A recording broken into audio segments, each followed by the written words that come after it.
नमस्ते दोस्तों, मैं विजय ठक्कर और आप सबका स्वागत करता हूं हमारे एक नए मार्केट क्या लगता है के एपिसोड में। लास्ट एपिसोड में मैं नहीं था और राजू जी ने आपको बताया ही क्या हुआ था।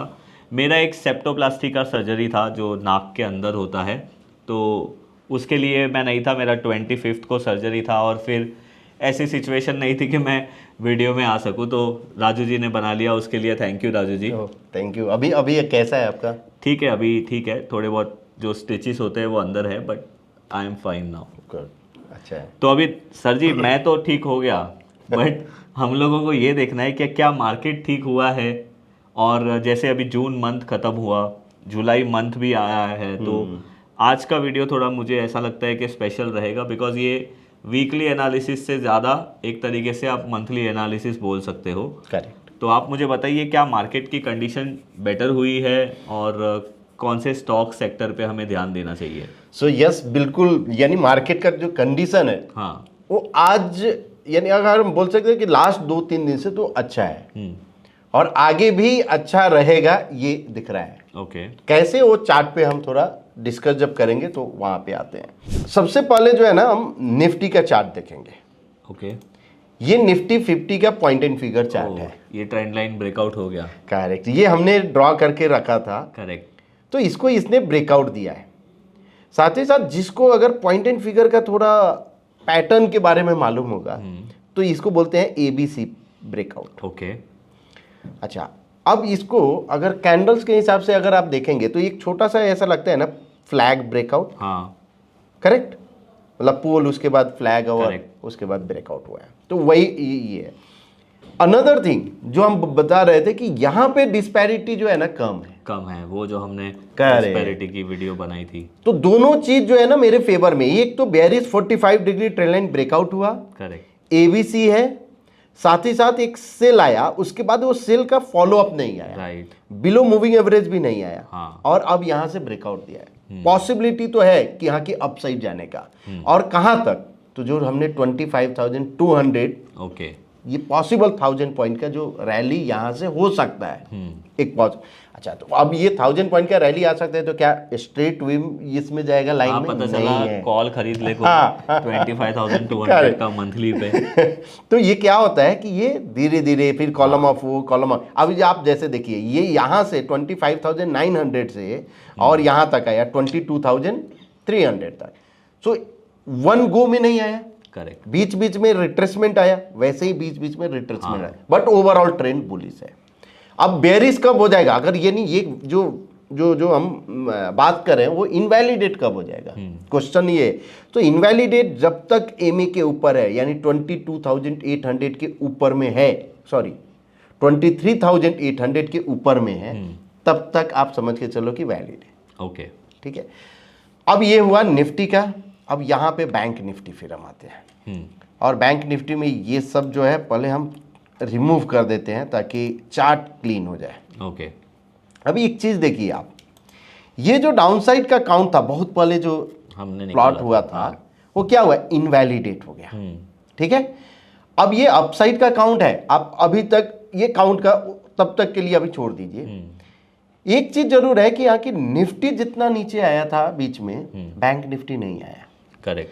और अब यहां से अगर कोई डबल टॉप बाई, जो मेरा एक्सपेक्टेशन यही था कि यहाँ की, यहाँ अगर इस पे अगर आप देखेंगे डिस्पैरिटी हाई था। हाँ। हम बोले थे कि यहाँ की यहीं पे कि कॉलम कंसोलिडेशन मुझे लग रहा है कि होना चाहिए बिकॉज ऑफ डिस्पैरिटी। अब यहाँ पे कॉलम कंसोलिडेशन हो रहा है। हाँ। अब इसके बाद फिर से ब्रेकआउट अगर देगा तो नजदीक थोड़ा डिस्पैरिटी आ गया, लेकिन अभी भी है थोड़ा हाई है, हाई है। अब इसके बाद ब्रेकआउट अगर आता है तो यहाँ एक ये जो लेवल जो आपको जो दिख रहा है, इसमें पॉसिबिलिटी एक रेजिस्टेंस जोन है जो 58,866 है, बट ओवरऑल ट्रेंड बुलिश है। ओके। अब हम आते हैं कि ये निफ्टी का व्यू अगर बुलिश है, क्या अदर एसेट क्लास सपोर्ट कर रहा है इस व्यू को? तो उसके लिए हम आते हैं इस पे, असेट क्लास पे। असेट क्लास पे तो ये गोल्ड अपॉन निफ्टी 50 का चार्ट है। क्लियर? यहां से ही ये डी स्मार्ट के नीचे है, कॉलम ऑफ ओ में है, सब कुछ है। मतलब कॉलम ऑफ ओ में आ गया तो ये सपोर्ट तो कर रहा है, और डी स्मार्ट के नीचे में भी है। ठीक है। वैसे अभी कॉलम ऑफ एक्स में है, टर्न किया है ये, अभी भी डी स्मार्ट के नीचे है। करेक्ट। तो ये पॉसिबिलिटी क्या है कि यहाँ की अभी जैसे देखिए करंट फेज में जो ये कॉलम ऑफ एक्स आपको दिख रहा है और यहाँ पे, सो करंट फेज में निफ्टी 50 से बेटर गोल्ड किया है, मतलब छोटे स्मॉल पे, बट ओवरऑल जो है क्या कर रहा है, इक्विटी से खराब कर रहा है। ठीक है, अब ये आता है एक जीएस कंपोजिट का, बॉन्ड का, ये एक कंफर्ट जोन दिया है इक्विटी को। कैसे? अब दोनों का चार्ट पैरेलल देखिए आप, यहां पे कॉलम ऑफ एक्स में गया है, अबव डी स्मार्ट है, ये कॉलम ऑफ ओ में आ गया है, डी स्मार्ट के नीचे नहीं आया बट कॉलम ऑफ ओ में आएगा। तो यही ये कंफर्ट जोन दे रहा है कि पॉसिबिलिटी है कि यहाँ की अपसाइड जाएगा। अब ये जो बाइंग जो आपको जो दिख रहा है, इसमें मोमेंटम कब आएगा? जब सब कॉलम ऑफ मतलब ये डी स्मार्ट के नीचे आएगा तो फास्ट मोमेंटम आने की पॉसिबिलिटी है। ओके, हो सकता है किसी एक दिन जो है ना ये अपसाइड जाए और उसके बाद ये possibility. Right, bond sorry USD INR consolidate हो रहा है, कुछ खास नहीं हो रहा है बिलो, बट ये भी शॉर्ट ऑफ आप बोल सकते हो कि यहाँ की वीकनेस यहाँ पे भी दिखा रहा है। तो ओवरऑल सभी चीज जो है ना थोड़ा सपोर्ट तो कर रहा है निफ्टी 50 के, इसमें कोई डाउट नहीं है। अब हम आते हैं कि यहाँ की लास्ट वीक में क्या हुआ था। राइट, तो टेबल में जाके अगर परफॉर्मेंस टेबल देखते हैं और एनएसी ऑल सेक्टर और इसको स्कैन करते हैं तो 47 सेक्टर है। राइट, सो कौन सा सेक्टर जो है बेटर परफॉर्म किया, वो देखना जरूरी है। तो रियलिटी है, रियलिटी, मिड स्मॉल हेल्थ है, फार्मा है, हेल्थ केयर है, ये सब है। और हमने हेल्थ केयर और फार्मा पे बात भी किया था कि चल ही रहा है वो सेक्टर, ये चलना चाहिए। तो ये लास्ट वीक का हो गया। अब अगले वीक क्या, लास्ट मंथ का देखो क्या था। हाँ, मंथली यही पे देख लेते हैं। हो गया, सेम रियलिटी है, प्राइवेट बैंक है, एक प्राइवेट बैंक इसमें ऐड हुआ है लास्ट मंथ में, और हेल्थ केयर तो है ही। सो ये 4-5 जो है आपका। और खराब क्या था? खराब में मेटल और आईटी है, कमोडिटी सीपीएससी है। करेक्ट, तो ये आपका अब ये हो गया यहाँ पे कि लास्ट वीक, लास्ट मंथ, ये सब का। करेक्ट, अब हम आते हैं कि यहाँ की अगले इसमें क्या कर रहा है।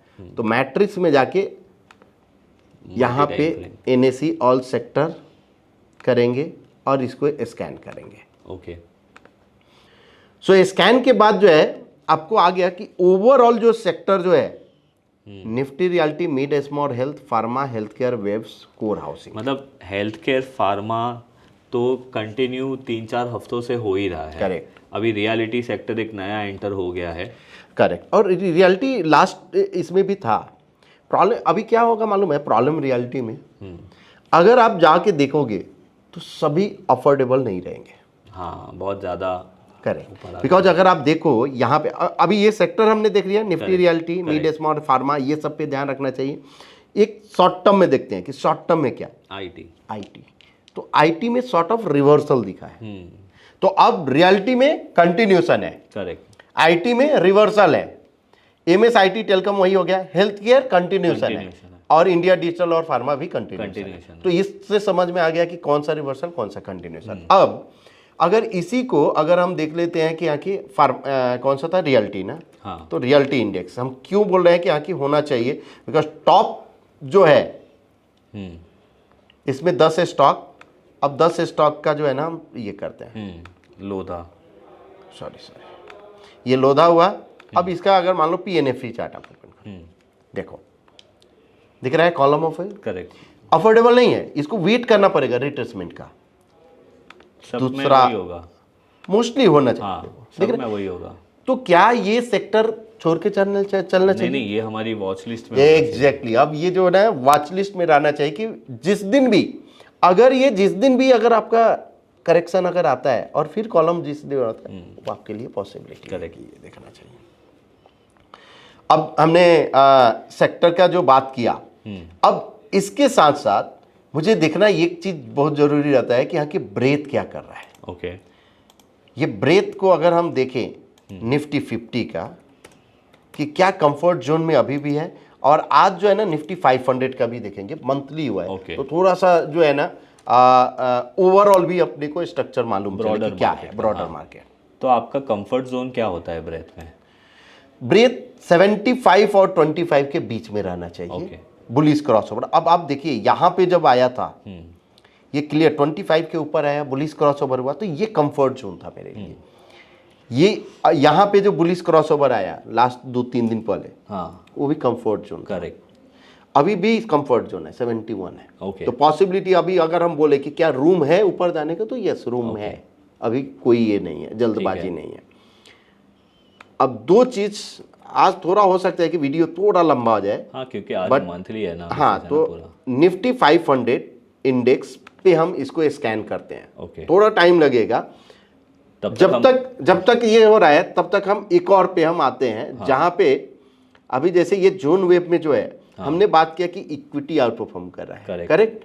तो एक सेक्टर और देखते हैं कि इक्विटी के साथ साथ कौन सा, अब ऑल इंडेक्स अपॉन निफ्टी 50 देख, मतलब अभी हमने देखा असेट क्लास कौन सा कर रहा है भैया, असेट क्लास में इक्विटी आया तो इक्विटी के अंदर कौन सा इंडेक्स ज्यादा आउट परफॉर्म कर रहा है। तो अब जो है ना, यहाँ पे दिख रहा है कि बेटर जो है अभी भी निफ्टी 50 कर रहा है, जो शॉर्ट टर्म में किया है, बट ओवरऑल जो है स्मॉल कैप मिड कैप है। अब यहां आपको ध्यान रखना क्या है कि जब भी आरएस चार्ट पे यहां पे जैसे अगर कोई भी डबल टॉप बाई या मिड स्मॉल में डबल टॉप बाई मिलता है तो आपको जाना चाहिए। हाँ, ये तो मिड कैप स्मॉल कैप और ये निफ्टी 500 तो कब से आउट परफॉर्म कर रहा है। तो अब यहाँ हो सकता है कि थोड़ा एक पहुंच लिया है करेक्शन, और उसके बाद बट शॉर्ट टर्म में ये सबसे बेटर निफ्टी 50 किया है। करेक्ट, ओके, ठीक है। तो अब हम आ जाते हैं फिर से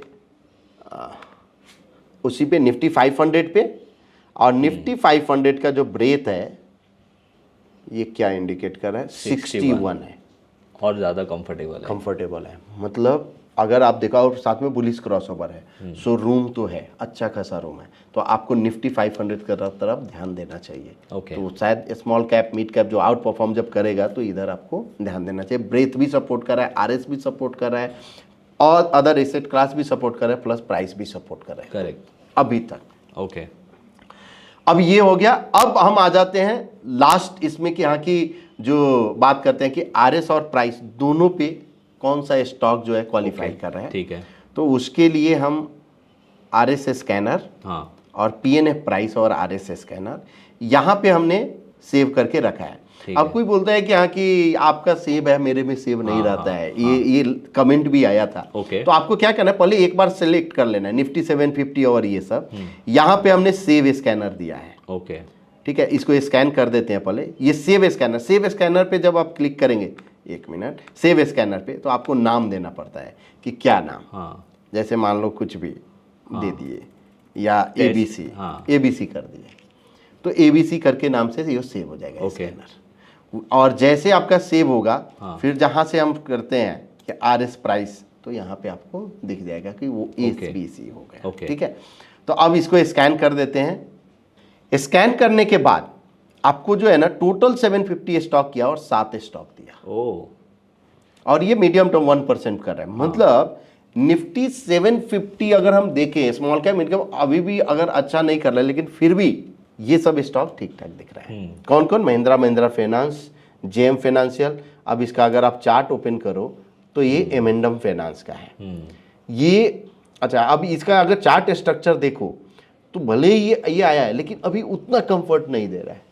ये एक बार जब इसके अगर ऊपर निकल जाता है तो फिर कंफर्ट आएगा।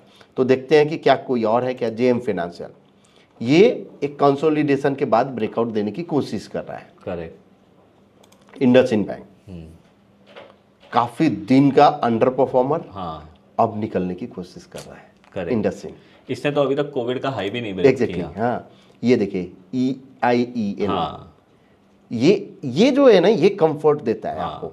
एक फिर से सेल और उसके बाद फिर ये बाय। तो ये कितना बढ़िया यानी चार्ट है। इसमें स्नाइडर ये तो आउट परफॉर्मर है। आउट परफॉर्मर में भी फिर से ये इसने दिया, टोटल ब्रेकआउट, ट्रिपल डबल, ये सब दिया इसने। करेक्ट।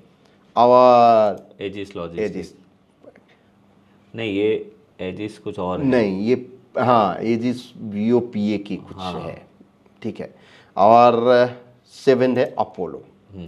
ये भी बहुत, अपोलो भी बहुत स्ट्रांग है, बहुत स्ट्रांग। तो ये जब भी अगर इस तरह का सेक्टर स्टॉक आउट परफॉर्म कर रहा हो और उसके बाद अगर कोई ब्रेकआउट दे, तो ये ब्रेकआउट हमेशा ट्रेड करते रहना चाहिए। तो ये 7 स्टॉक आपके रडार पे रहना चाहिए। अब इसको आप सेव एज ए ग्रुप कर सकते हो, उसमें फिर आपको जो देखना है आप कर सकते हो। तो ये ओवरऑल ये आपका स्टॉक्स की हमने बात किया। हाँ।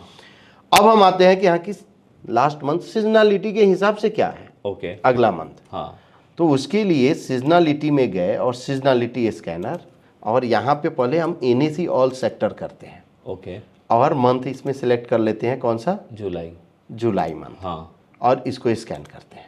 ओके तो अब 47 सेक्टर ये स्कैन कर किया, कब जाके पीछे जाके जुलाई में, हाँ और देखा कि हाँ कि जुलाई मंथ में हमेशा परफॉर्मेंस कैसा क्या रहा है। ओके तो अगर मंथ वाइज अगर हम आते हैं, हेल्थ केयर फार्मा ये चलता है, अच्छा, और वो अभी हमारी वॉच लिस्ट में भी वही आ रहा है। वॉच लिस्ट में भी वही आ रहा है। तो सीजनलिटी भी वही ये बड़ा है Correct. कि मेड फार्मा ये सब health care, mid small health care, FMCG ये सब चलता है। तो Correct. कहीं ना कहीं अच्छा, अब अगर हम बात करें कि हाँ कि चलो सीजनलिटी इंडेक्स में कोई भी आप जैसे मान लो FNO का पकड़ लेते हैं, ओके या कोई स्टॉक आप बोलो, जैसे कोई भी स्टॉक, कि क्या, हाँ अगर उसका हेल्थ केयर परफॉर्मेंस, की बात कर रहे हैं तो लुपिन ही देख लो, चलो। मतलब हेल्थ केयर फार्मा में आएगा लुपिन। तो लुपिन और इसको स्कैन किए। अब ये लुपिन जो है ना पूरा 2021, ये आप दिख रहा है कि 2009 और यहाँ 2001 से लेके 2026 तक ये इसने करके और स्कैन करके बताया कि जुलाई में क्या। तो जुलाई में ओवरऑल जो है ना पॉजिटिव रेशियो 58% का है, 3.5% का ये रिटर्न दिया है। अब फिर से सीजनलिटी स्कैनर में और वहां पे फार्मा, आप जो बोल रहे हो कि फार्मा इंडेक्स, और फार्मा इंडेक्स अगर कर देते हैं तो क्या कर रहा है, तो ये स्टॉक्स आपको स्कैन करके बता देगा। सन फार्मा, अल्केम, डॉक्टर एडी, इप्का लैब, ये यानी लुपिन और ये सब है कि इतना परसेंट का है। मंथ वाइज पॉजिटिव रेशियो है, ये मंथ वाइज एवरेज परफॉर्मेंस है। तो सन फार्मा जो है अप्रॉक्स 1.58% का ये दिया है। सॉरी ये जनवरी का, हम वही सोचे कि कुछ तो गड़बड़ है, जुलाई का। ये अल्केम, टोरेंट, ग्लैंड, बिकॉज वहां पे मुझे देखा कि 1% पे वो टॉप पे नहीं आना चाहिए था, 1% था, इसलिए अभी यहाँ पे आप देखिए लॉरस लैब है 11% के है, ग्लैंड है, अल्केम है, PPL फार्मा। तो ये सब स्टॉक, एक बार आप ग्लैंड फार्मा का चार्ट देखो ना। ठीक है, तो एक बार हम, ग्लैंड है ना, हाँ ग्लैंड फार्मा राइट 1% में, और इसको 1 चार्ट काफ़ी अच्छा है। अब सिंपल अगर हम देखें इसको 45 लगा लेते हैं। ये लास्ट जो है ना 2021 का जो है हाई है, ओके उसके ऊपर इसने 2025 में ही ब्रेक किया। लास्ट कंसोलिडेशन फिर 2026 में, तो सब कुछ बहुत अच्छा दिख रहा है इसमें, मतलब निगेटिविटी तो मुझे नहीं दिख रहा है। उल्टा 25.25% शॉर्ट टर्म में ये इसने एंकर कॉलम के बाद छोटा रिट्रेसमेंट। अब नेक्स्ट डबल टॉप बाई जो है ना अपॉर्चुनिटी हो सकता है, और नेक्स्ट डबल टॉप बाई का लेवल क्या है, यानी डबल टॉप बाई मतलब ब्रेकआउट। सो 2496 मतलब 2500 के ऊपर जो है ना इस पे ध्यान देना चाहिए। करेक्ट, सही है। तो ये ओवरऑल अपना थोड़ा आज बड़ा वीडियो तो हो गया, लेकिन सीजनलिटी से लेके ये सब कुछ कवर करना। हाँ, वैसे जनरली मंथली होता है तो मैं ऐसा सोचता हूँ कि थोड़ा ज़्यादा डेटा अगर हम आपके साथ शेयर करें तो बड़ा भी बन सकता है, दैट्स ओके। तो thank you Raju ji, and thank you आप सब लोगों को भी आज का ये वीडियो देखने के लिए। अगर आपने हमारा चैनल सब्सक्राइब नहीं किया है तो सब्सक्राइब ज़रूर करिए। आप बताइए कि आपको ये मंथ में या लास्ट मंथ में कौन सा परफॉर्मिंग स्टॉक था, आने वाले वीक में आपके वॉच लिस्ट में कौन सा स्टॉक रहने वाला है, आप भी कमेंट्स में बताइए। और जो भी चीज़ है आपको अगर लगता है कि ये एनालिसिस में हमें कुछ चीज़ ऐड करनी चाहिए तो आप वो कमेंट्स में ज़रूर बताइए, हम लोग अगले वीडियो में उसको लाने की कोशिश करेंगे। Thank you Raju ji, thank you आप सब लोगों को भी, थैंक यू।